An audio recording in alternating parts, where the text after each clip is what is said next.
What's up? Welcome to Founders Club. Today, we got a good one for you. Attorney Autumn Witt Boyd, founder of the AWB firm, shares how online business owners can legally protect themselves while scaling. Crucial. Lock in. Take notes. From navigating recent FTC crackdowns on subscriptions and scammy marketing claims to understanding exactly when to form an LLC, Autumn unpacks the realities of the online course market, the shift towards memberships, and why profitability matters more than venture capital growth. Let's get into it. Welcome to the Founders Club podcast. You know, every single week, somebody sends us an email trying to buy our domain name. And then you sent me one today. I just got invited to join the Founders Club, but it was not this one. And she emailed me and said, have you heard of these guys? I go, nope. Yeah, sounds like a good club, like, though. This is not you guys. My brother called me the other day. He goes, what have you been doing? I said, Founders Club, I'm telling him about it. He goes, wait, you know those guys? I said, we are those guys.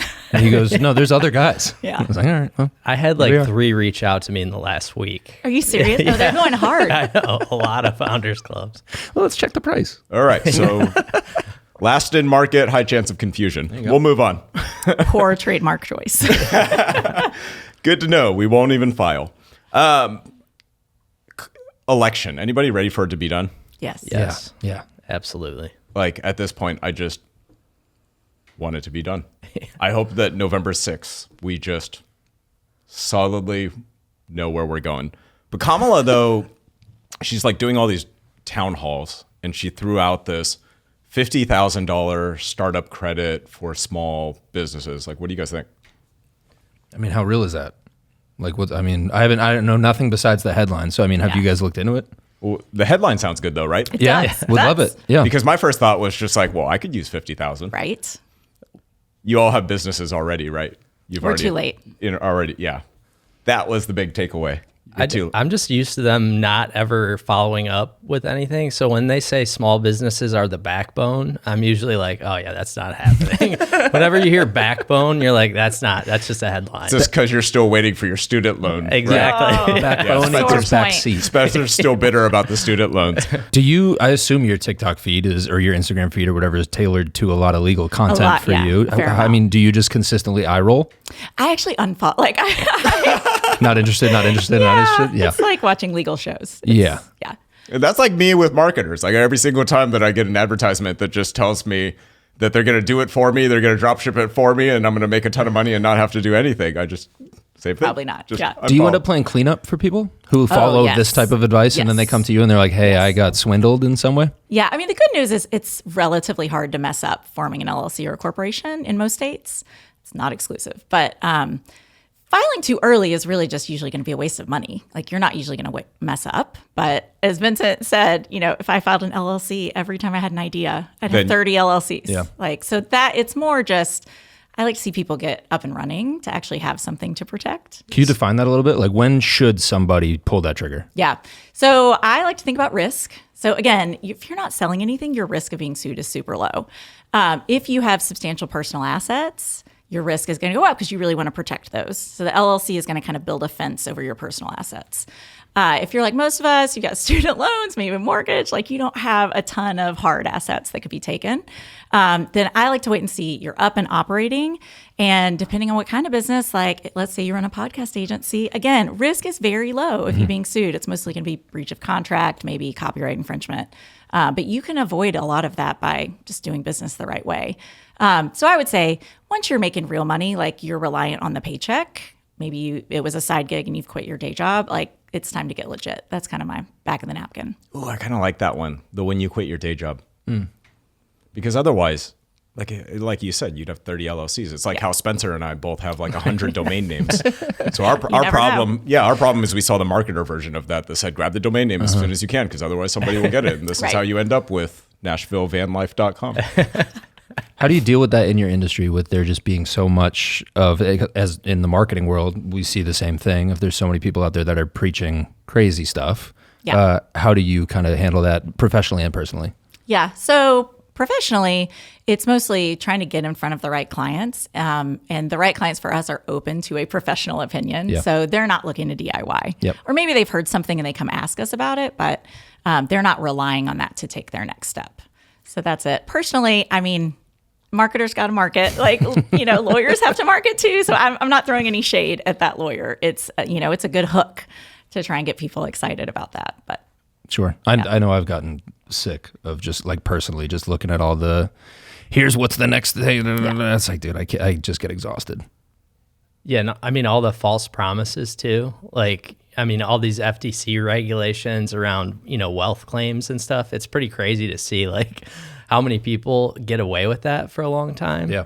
And then they get slapped way later down the road. But yeah, I'm sick of that too. Like just the audacity and how much people will hold that. Like, you will make $1 million. It just takes 10 minutes of your time, if only. Yeah. It's Who wouldn't efficient. want It's really that? efficient. Yeah. Okay, FTC. Like our FTC has been very active, and it feels like an all-time high of activeness. I agree. Like I have never seen the number of articles, the number of podcasts. So for anybody who doesn't know, the current chairman of the FTC wrote a piece in law school. What is that called? Like a law review article? Yeah, it was like I'm sure it was not because I said it came out of my mouth, so it must be wrong. But that sounds right to me. But she wrote it in law school about Amazon and about the anti-competitive nature of Amazon. Fast forward, I think a decade. She's the chairman of the FTC. Who does she go after? I'll give you one guess. Yeah. Amazon. But what she's doing with Amazon, though, for the most part, is actually pro-small business because Amazon's using a lot of data to then create these Amazon Basics things, which I love. I know. Yeah. They're so good. But the original person that made that thing, like, holy cow, that sucks. So, like, Autumn, two things. Like, for the person that made that thing, and, like, Amazon's the big guy. Yeah. Like, what's the lesson learned there? I mean, I always tell people who worry about copycats that nobody can replicate your special sauce. Mm-hmm. So you don't necessarily have to have the best something, but you need to have something special that people are going to come to you for. So, we work mostly with online course creators and coaches, so they're not building physical products. But I think the same is true in the physical product world. If you've got a really special brand, people connect with you, they're going to want to buy your thing. Mm-hmm. Even if Amazon has, $5 cheaper replica, it's not going to have that specialness to you. Like I just bought a cover for my Kindle. I am a big ebook reader. And I went to a small business that had a really beautiful cover. I'm sure I could have gotten something similar from Amazon, but it just like caught my eye and it was small and they have kind of a quirky, fun, offbeat brand. So, you know what my big flaw as an entrepreneur is? Like, I think that the good ideas that are in my head are unique, number one. And that number two, they haven't been done before. Like, have you ever had the idea where you're just like solving one of your own problems? You're like, gosh, if somebody did X, Y, and Z, this would be brilliant. And then you do a Google search and there it is. And then you just like Apple Pay. Okay, that was easier than entrepreneurship. Yeah. But also like, that's great because, we have Home Depot and Lowe's. Like just because someone's already done it doesn't mean you can't do it. 100%. Uber it's was proof of concept. Uber was second to market. Wild. Uber was second to market. And the other side of that, though, FTC did something this week that was like very pro-consumer. Like, Autumn, like, what'd you hear about it? Well, it's funny. So I was at this mastermind this week with a bunch of other. Ooh, what a place to be. Right? And I'm kind of like heads down. I try to really be off social when I'm in those rooms because I just want to connect. Mm-hmm. But somebody posted it to our Slack channel. Like, hey, is this relevant to us? And I was like, oh my gosh, I haven't even read it. Probably. So yeah, I mean, there was chatter like immediately. And these are a lot of business owners that have subscriptions, that have memberships. Yeah. So the announcement from the FTC is basically my layperson summary of it is canceling subscriptions. You got those companies. The Tennessean is one of them. You got a call to cancel. If you like Tennessean, you can sign up. It's like $1 a month for a year, but to cancel, you have to call them. So easy to sign up, really difficult to cancel. I think you can open a ticket or email them too. My car wash is one of these too. A car wash? Yeah, they've got me on 3 different memberships right now. I only have 2 vehicles. How many? Same reason. How often are you washing your car? I don't know, a couple times a week. You just don't want to call them to cancel or what? Yeah, well, and when It's I a do, it hassle. doesn't happen like that. I mean, anyways, I digress. Keep going. Why don't you just hand Spencer your credit card? We'll go on a shopping spree, and then you could just get a new credit If there's card. one thing I know not to do, it's hand Spencer my credit card. Hey, I'll take out car wash. Sure, yeah, sure. I would really Apparently, I have car 3 wash. cars, so go for it. Yeah. I had the same thing happen. I was subscribed to Rent the Runway, which is like a fashion subscription. I had to call to cancel. I was on hold for like an hour. It was infuriating. So I'm all for this rule. You know who's the best though? XM Radio. Has anybody canceled XM Radio? No. So XM Radio, you call to cancel, they'll offer you like $20 for 2 years. And I'm just like, I'm so glad I called. Yeah. Because that actually sounds great. Yeah. So what? I don't even know the rule. What is So the rule? so the rule is, however difficult it is to sign up, it should be equally a similar process to cancel. How are they judging that? Like just that you can do it the same way that you signed up? Yeah. So I did read the rule Yeah, this please. morning because I knew this Educate was us. coming. Clearly, we have no idea. Keep Yeah. going. So I'm just going to keep whatever- drinking. Yeah, perfect. Whatever medium you sign up in. So if it's online, you should be able to cancel online. If you call to subscribe, asking you to call to cancel is not onerous. There's actually already been a rule very similar and actually that goes above and beyond this in California for several years. So we've been helping our clients since 2022 basically have this easy cancellation process. That it's not in the rule that it has to be a click, but like you said, it has to be simple and fairly easy. That's it. I'm starting a Substack. If you want to sign up, just call me at 888. Exactly. Called mail in to subscribe. Right. Here's the address. Yeah, My remember- PO box. Yeah, remember mail-in rebates in the 90s? I think Who I was just missed using them. those? Nobody. My mom. Yeah. Looking at like the e-course world as that has evolved, I get frustrated with it because I see a lot of stuff that I would consider really scammy. And I think that's a piece of it as well, as you get in and then you really can't get out or it's just not worth the value. What's your perspective on kind of like how that world has evolved?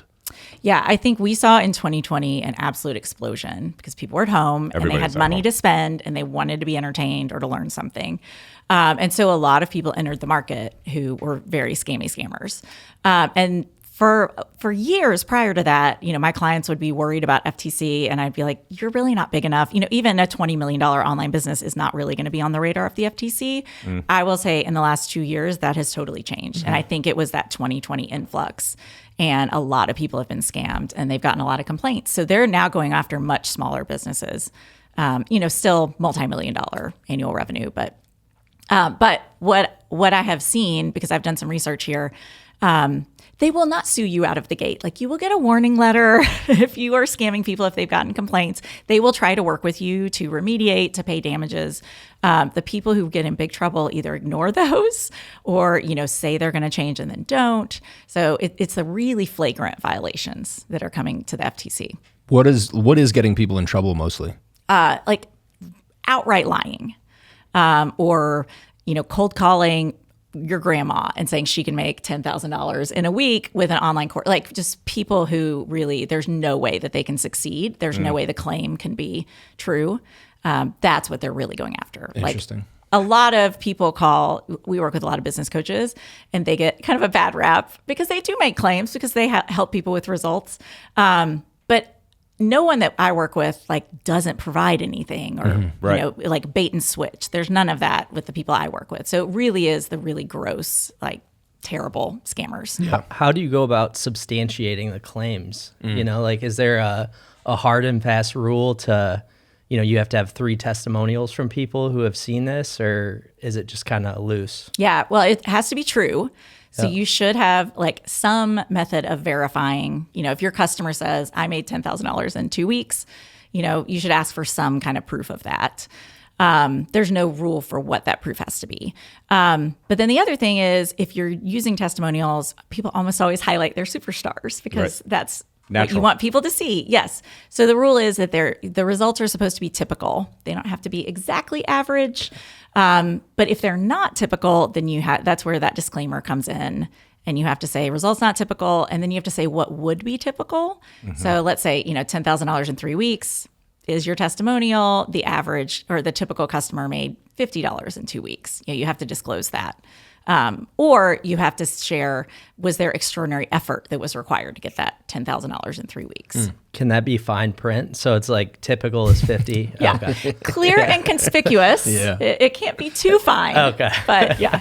Semi-fine. This isn't for me. I'm not using this. I assume there's some sort of vetting process for you as clients approach you. How does that kind of play out? What's that process look like? You mean for ethics? Yeah. Yeah. It's mostly a vibe check, but I mean, we do research potential clients. We'll check out, make sure they really are up and running. And we tend to work with folks who are more established and have revenue of $500,000 or above. I don't verify that, but we do ask on the front end and you can kind of tell. And then I do a sales call with everyone. So that is the vibe check. And, we ask about their business, we ask about their goals, what they're proud of. And if somebody is just like very into making as much money as they can, and it's like very extractive, you can tell. And so I'll say, usually they want like a real bulldog for a lawyer, which is not our style. So it's usually kind of a mutual, like, this is not really a fit. Cool. So 500,000 or more, when you back up from there, 50% of small businesses shut down in, I think, like 3 or 4 years is the statistic. Like, what are the commonalities across the clients that you're working with that if you've seen have allowed them to defy those odds? Focus on profit. I think most of the businesses that, at least in our industry, that we see go down, they get ahead of themselves either with marketing spend or building a team that's too big. And, you have 1 or 2 bad launches or a couple bad months and you can't make payroll. So that's what we mostly see is poor financial management.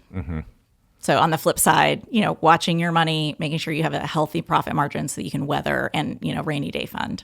Yeah, that came up during our Founders Club event. So we host Founders Club events in Nashville. And, one of the topics was just talking about VC capital and how capital has really dried up. We had a question from the audience around what are the things that companies should look for. And our guest was at Away Travel. He was employee number 3 at Away Travel, suitcase brand that I love.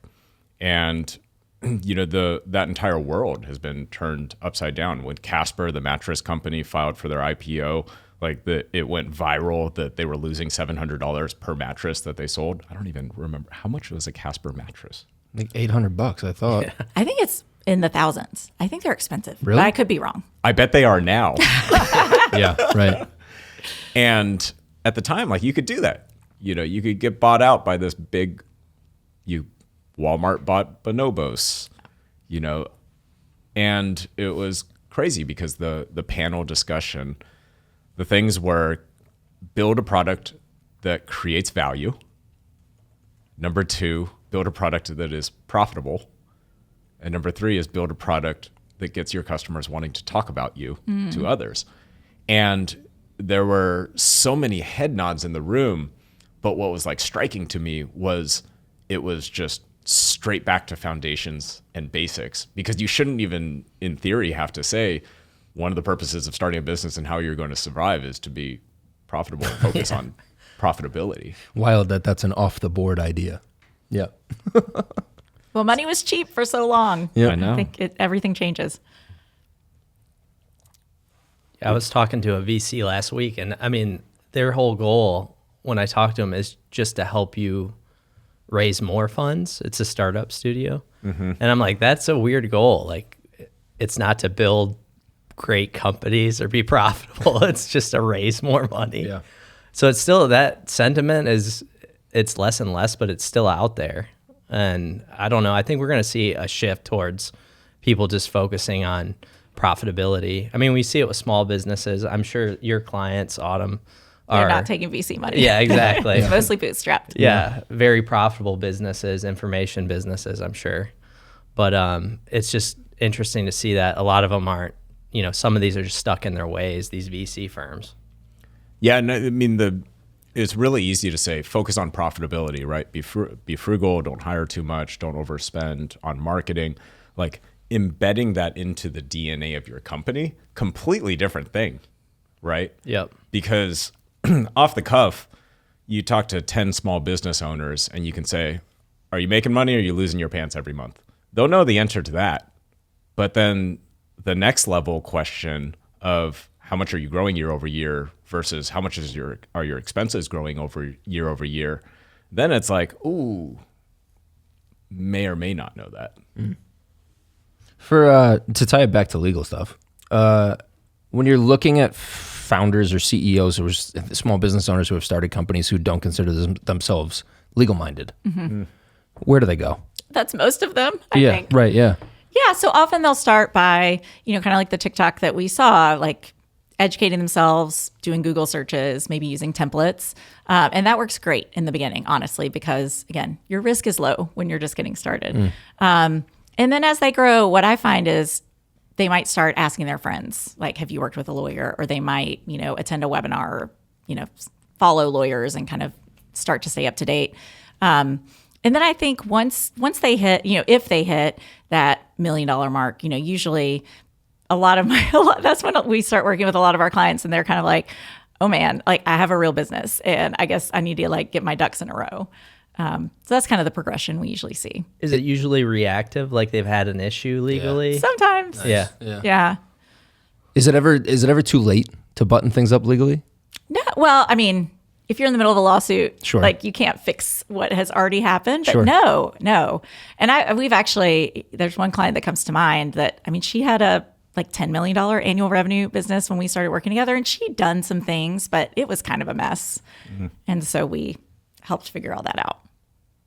And some of that too, I think a lot of businesses, when they're in that building stage, they aren't focused on making sure their operations are super tight, which is very normal. Like if you worried about that, you would probably lose out on some momentum. So that playing catch up is pretty normal. What do you say to those who like grab a templated contract from somebody that they know or something cheap online that they grab? Is that good practice, bad practice? What would you advise on that? We sell templates. Lovely. So I love a template. Plug away, girl. Yes. Go for it. Yes.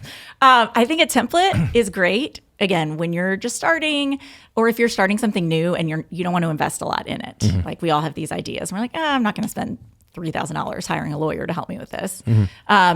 Make sure the template is from someone who understands your business model. So like LegalZoom is not going to work for everybody. But yeah, there's lots of good templates out there. There's some garbage templates as well. So, ask your friends, see what looks legit. But you will, and I think most people just kind of feel this when they either start having customer issues or things like that. And they're like, I don't really feel like my contract is working for me anymore. Yeah. And they need something more custom. Yeah, we'll throw a link to Autumn's templates Yeah. wherever you're watching this. Like I've purchased these templates in the past. What's been really great about the templates is they were a really great place to start, right? It was something that was accessible, it was affordable. And then as my business grew over time, because it was Autumn's template, then her team could actually help me tailor it as we actually evolved the business and as we grew. Nice. But we didn't have to start from scratch, right? Yeah. It wasn't like Autumn was looking at freetermsofservice.com and going, hey, Vince, you got to start from scratch. You got to throw this whole thing out there. For the record, we start with our own templates. Yeah. So like we use them internally as well. You're not reselling LegalZoom. No. That would be unethical. They're all crafted from, nothing's from scratch, but What excites you right now in your world? I think, I was talking during the mastermind and someone was asking, do you think online courses are on their way out? Like, do we think that we've kind of hit the ceiling? My favorite. Let's dig in. I think there is so much room. Okay, I go. think so many people have never taken an online course. So Yep. I think there's a ton of opportunity. I'm guilty of that. I haven't taken You've one. never taken Nope, one. but I'm Really? very judgmental of them, for sure. Wait, based on nothing. I mean, Follow-up there question, was- have you purchased any? No, Oh, wow. I have like probably 7 sitting on my hard drive. I'm a skeptic, so I'm always like again. How do you like to learn? In person like this? Yeah, show me this way, and I'll pick it up very quickly. And usually after one go, I get it. And so anything online, though, I look at like back to the boom of e-courses. I've looked at through the lens of like, this is all bullshit. Like there's no way any of these people are really making these promises come to fruition. And so I don't know. I've always stayed away from it. So you're saying the 6-pack in 6 days wouldn't work? It wouldn't work, dude. There's no way. So my company, we build mobile apps. We have a lot of clients who have online courses, have been selling. Some of them started selling online courses during the pandemic. Some of them have been in the online education space for forever. And I think what I'm seeing is like a shift. And it's actually a similar shift to what we saw in e-commerce during the pandemic, right? During the pandemic, when you take a look at what the analysts said would be the trend line for e-commerce. Can we do like one of those fancy charts? Okay, on the screen, the imaginary screen right now. So you look at this chart for e-commerce, and during the pandemic, you just saw it spike. And the spike was it's not an artificial increase in e-commerce, but it was really an accelerated pace of e-commerce where you fast forward a few years. And where a lot of companies suffered was they said, oh, this is the new normal. This is the new normal, and like we got to staff to this. We got to rearrange all our warehouses. We got to change all of our supply chain to react to this new normal. And then like we went out into the real world, and it turns out that there are just some things that are better to buy in person. Like food, so that you could taste it. Yeah. And so I think the same thing has been said in the online course space where like, I think it would be silly to look at e-commerce and go, well, e-commerce is dying. It's like, e-commerce is not dying. And Autumn, I'd be curious your perspective. Like, I don't think online education is dying. No, but I do think we saw a huge spike in 2020 and Absolutely. especially 2021. A lot of my clients had their best year ever. And similar to what you said, a lot of them were like, oh, this is the new normal. And then 2022 and 2023 have been kind of a leveling off. Yeah. And so a lot of people, again, that weren't super profitable or that got over their skis a little bit, we have seen a lot of businesses closing. But I think if you've got those fundamentals, I mean, people love to learn. In podcasting, I always am quick to tell people the space isn't oversaturated. It's just very noisy. There's not many people in there who are actually making an impact. Would you say it's similar in the e-course world? I don't think so. I think what we have seen is a lot of people who had like a very mediocre course. And because I think you're seeing a more discerning buyer. Sure. And so the mediocre courses, people are like, like they're waiting a little bit longer. Maybe they're following someone for 6 months or a year instead of just buying like that. One thing that has been fascinating to me on these online courses is a lot of those people that jumped in the pandemic as well. Some of them were focused on the wrong thing. So I've seen online courses where it's like high definition audio is like using this exact same microphone that they were using, but then the content is just kind of Yeah. And then on the opposite side, I've seen like online courses recorded from your MacBook using your MacBook camera, and it's an 8-figure course. Yeah. And I think there's something to be said there in terms of like, was it easy to get in? Was it, is it, you're trying to do it on the surface versus are you an expert in this space? Right. Are you sharing something that is a journey that you've actually been on yourself to be able to achieve the results yourself, and then in turn have that level of detail on the actual content and that like depth to it. One other big trend that I've seen though is the move towards memberships, right? When you take a look at like what Netflix has done to, how much did a Blu-ray cost? $100? Yeah, for anybody like who's a player. Yeah, if for anybody who's listening to this and you don't know what a Blu-ray disc is, sorry. Good for you. It's the thing next to my zip drive and my mini disc player. Yeah. But you're looking it up. Yeah, I was looking it up. They're selling for like $200 right now. Yeah. But Netflix and Spotify changed all of that. But the membership, like a lot of our clients are using that as a step up from their lead magnets. And so you're giving somebody a little bit more of a taste. And then from there, you can actually create a value letter to step up to the course, to step up to the masterminds. And it also works the opposite way as well, where you might have somebody join a mastermind, get a ton of value in it. And it might, because they've achieved so much of what that mastermind is teaching, it might not make sense to pay the mastermind price, but you could step down to a membership and still be involved, still get updates, still, keep access to some of your content. But I think that was something that I've definitely seen change, where like the high ticket courses of 2020, like that environment has totally changed versus the memberships. It's funny, at the mastermind meeting I was just in, everybody was talking about memberships. It was because a lot of people are plotting, okay, if I don't want to do this forever and I want to make an exit, that recurring revenue is so much more attractive to a buyer. Absolutely. Than just your course revenue that's very dependent on launches or Facebook ads or whatever. Because it's exhausting to launch. Yes. It's exhausting to launch. And even if you've had successful launches before, there's always the what if in your head, right? Like I really suffer from like, I'm not good. I've just gotten lucky. And so even if I've done it twice, like the third time, I'm just like, well, it's not going to work this time in my head. Do you struggle with that? Any like imposter I don't launch. type stuff? No, but I mean, in terms of like him, like, I'm not that good. I just gotten lucky things in your career. I think I used to more. Yeah. I think I've been in business 10 years now. Yeah. So I'm kind of like, I feel like, Congrats. yeah, I made it past the 3 to 5 year mark. Yeah. Yeah, and something like Autumn's business benefits from is retainers. Yeah. I love that. That's your We're membership. super boring. We've been doing the same thing. Yeah, So, as we've been going, ooh, recurring revenue. Autumn's sitting there going, yep, we're working on it. Retainers. retainers. What do you think? What frustrates you the most in your industry right now? I mean, the scammers for sure. Yeah. What we've seen a lot of, and this just makes my heart break for our clients because, like I said, they're doing good work.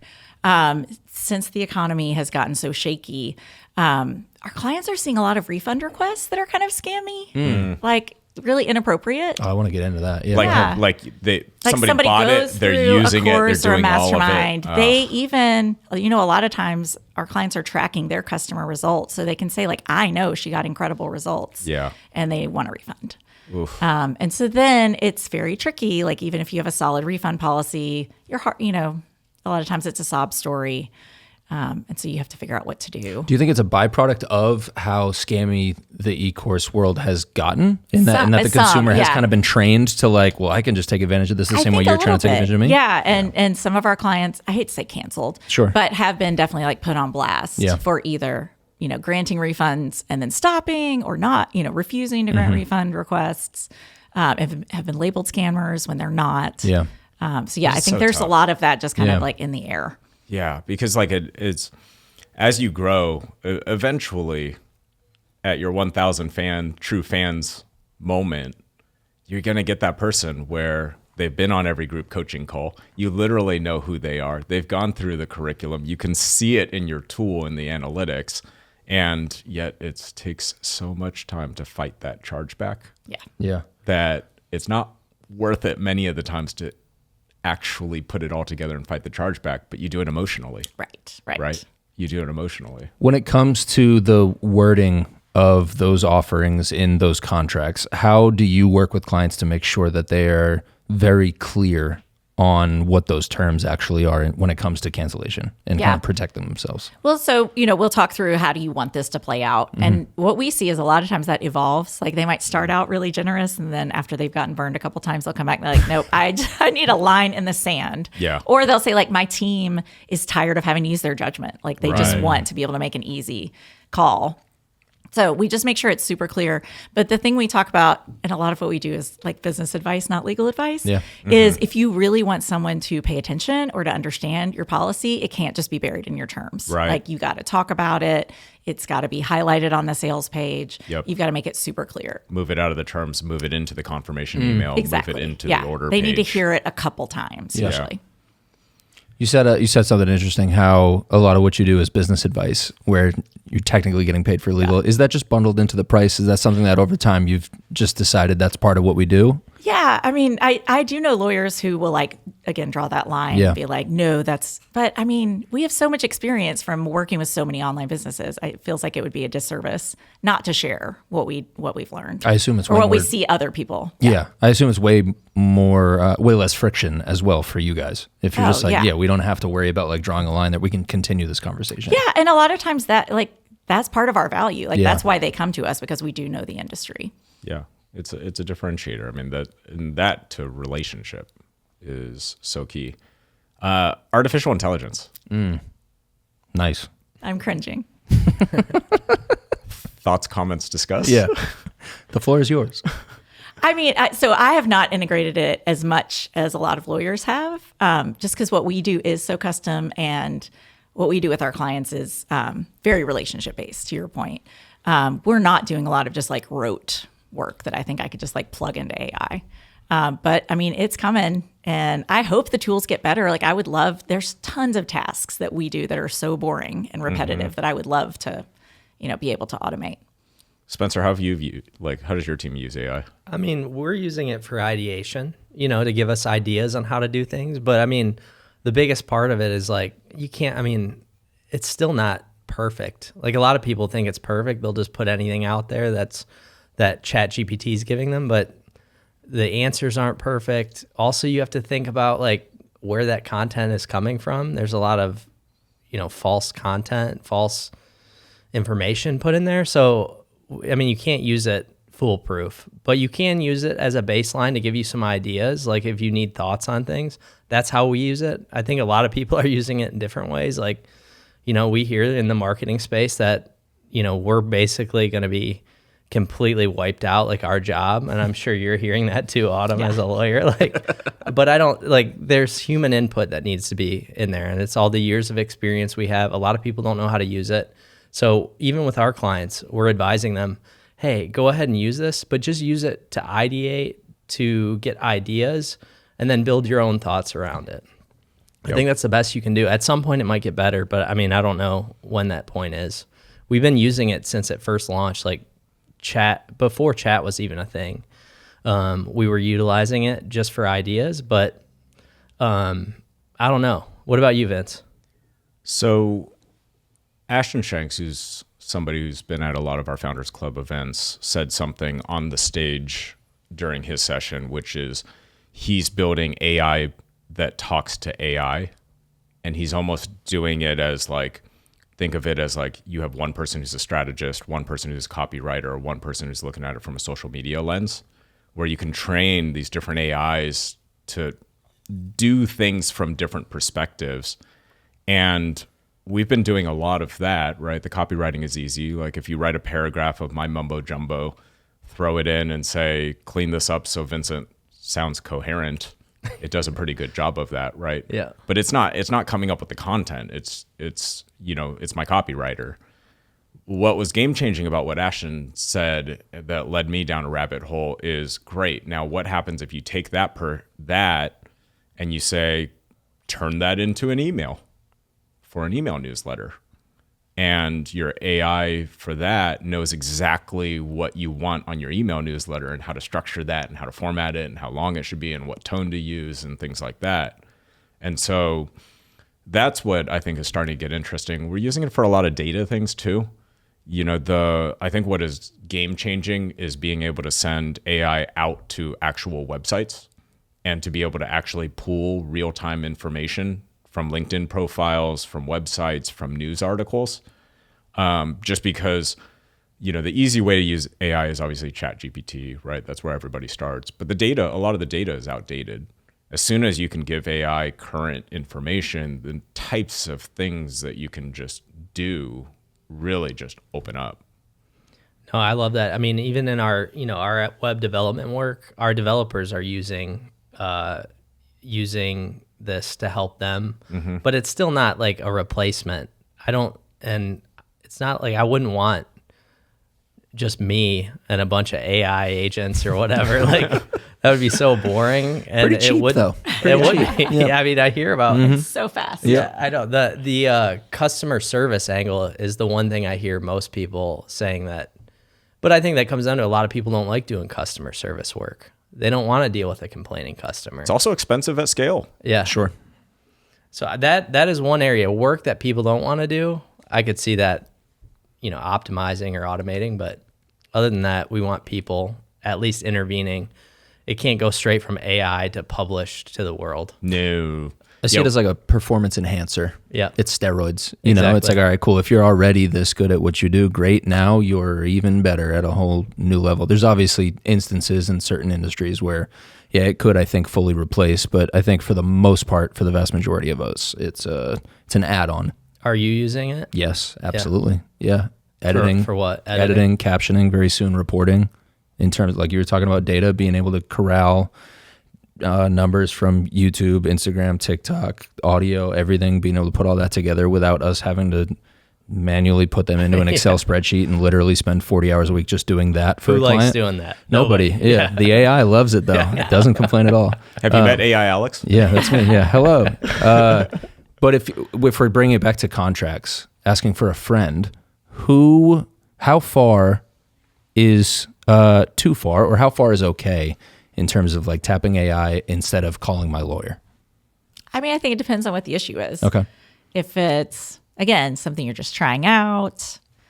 But to Spencer's point, if you're asking AI to write your contract, like where is it pulling that from? Yeah. Is it good quality? AI is starting to be built into a lot of like the legal search engines.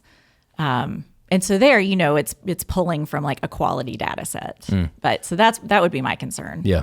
There's a different way of using, because like you're asking the question of like drafting Yeah. the language. I just need a clause. I'm Write a starting clause that gives me the. I'm starting to use it more as actually help me understand this clause. Nice. Right. So It does a good job of that. yeah. So like I read something and I'm just like, I have no idea what that. Do we curse on the show? We curse on the show. I have no idea what that fucking means. Right. And like, it might be 2:00 in the morning and I'm going to lose sleep if I don't know what this clause means. Yeah. Or get sued. So please tell me what it means. Or both. Yep. I have found that it's great for that, because if you give it the context of my business is in this state here, let me like use a real example, right? So we're in Nashville right now. Short-term rentals are regulated in the city of Nashville, and you've pulled like the city municipal code. You're not going to find the blog post about the city municipal code Right. the same way that like you Google FTC says you cancel subscriptions. You can find 100 websites on it. So what I love is the ability to be able to take something where it might be difficult to find the answer on Google, and then to ask a more knowledgeable person Yeah. how to interpret it. Yeah. I did catch it lying this week, though. In a completely unrelated scenario, but similar in premise. What'd you ask? My dad texted me and said, hey, my buddy pitches for the Cleveland Guardians. If he's pitching against the Yankees, who we are fans of, do we root for James or do we root for the Yankees? And I said, it's already happened. He gave up a home run in the postseason in 2022 to the Yankees, and we rooted for the Yankees. And I said, I want to find the video for that. I got to figure out what game it is because I want to send it to my dad. So I asked ChatGPT, hey, James Karinchak in the playoffs gave up a home run to the Yankees in what year and what game? And it gave me the game and the year, and I went and looked it up, and I scrubbed the video, and there's no home run. And I said, are you sure? And it said, no, I was mistaken. It was actually... That's Did a it figure level- out the right one? What was second try? It was actually da-da-da-da-da. And I, without even doing the research, I was like, well, I'm not just going to go waste my time. I said, are you sure? And it said, it looks like I misspoke. Da-da-da-da-da-da. So 3 times in a row it got it wrong until finally I said, answer the original question. And it said, James Karinchak has never given up a home run in the postseason to the New York Yankees. It wasn't the postseason. It was regular season. So it was, I guess, my fault. At least it was It was self-aware. gaslighting me, though, that it was my fault. 100%. It blew it 3 times in a row. So it can happen. And if it happens on something as simple as that, where I could go verify that on Google by myself, then if we're then talking about complex legal advice, like Yeah, it's bad at facts. it's terrible. Yeah. Yeah, Because it's a predictive text. It's Right. not actually giving Right. you the facts. we've seen it 2 different sessions in chat give 2 different answers. So like when you hear that, you're like, I can't trust this for legal. Like, Right. there's no way. Right. Yeah, it's tough. But I think at the same time, the evolution of it is fascinating. And I get excited every time I see a new version of it come that we can find a way to implement. The things I'm excited about for legal are, one, when we're in litigation, or like if you're selling or buying a business, due diligence, and you get a huge data dump. To have ChatGPT, like Vincent said, go through and summarize, or go through and like pull any examples of XYZ. Yeah. Like, Right. doing that as a human is terrible. Yeah. I mean, like asking questions about a deposition. About a specific data like if you set. could take the transcript summarize from a this deposition. Yes, exactly. Yeah. Give me 10 questions to ask. Yeah. Right. Give me the That- timestamp where Alex said that he was guilty. Yeah. Yeah. Would be a good one. Yeah. There's a few of those. Yeah. Do you know of lawyers? You don't have to name names, but do you know of anybody in the legal space who is using ChatGPT and then billing for what it would be man hours? Hold on, let me get the tea out of the box. So this is like a tricky legal ethics question that has been going for a long time, because a lot of firms like us have a template already. So I kind of liken it to that. Like, Oh, interesting. Yeah. it took me 8 hours to make this template. Should I bill the client 8 hours? 8 hours as a just starting for point. pulling it off the shelf. Right. We don't do that. Okay. There are lawyers who do that. Yeah. And whether they disclose that, I think whether you're telling the client that like that there's kind of like a startup cost. So I would liken that to kind of that similar. That is really similar, yeah. But like, how do you extrapolate? How do you know what it would have taken? Like, I don't know. It feels gross to me. Well, I mean, I think it would be the same as an e-course. You build the e-course and it takes 100 hours, and then you turn around and you sell it for 100 hours worth of work versus selling it for $4.99. Yeah, That's a good point. Same deal, kind of. Yeah. You know, Is that why the launch didn't work? that's why we flopped. Yeah. Now I'm like thinking like website templates and every types of templates. We'll move It on. all depends on what the customer agrees to. I mean, yeah, market's always right. So charge what you can charge. But yeah. Well, this was great. I think we can wrap. Yeah. This was awesome. Thank you so much for coming in. Where can Thank people you. find you? Plug whatever. Where are your templates? Let's do that, please. Yeah, everything is at awbfirm.com. It's my initials, Autumn Witt Boyd. We're AWB Firm on all the socials. So Awesome. that's where you can find all the things. Great. And since it's a legal episode, I probably should do the disclaimer that Oh, the I link, should have done the disclaimer. We'll the put it in link the that we're description. putting in the show notes is definitely an affiliate link. So thanks for joining us today. And nothing I said was legal advice. There it is. Thanks.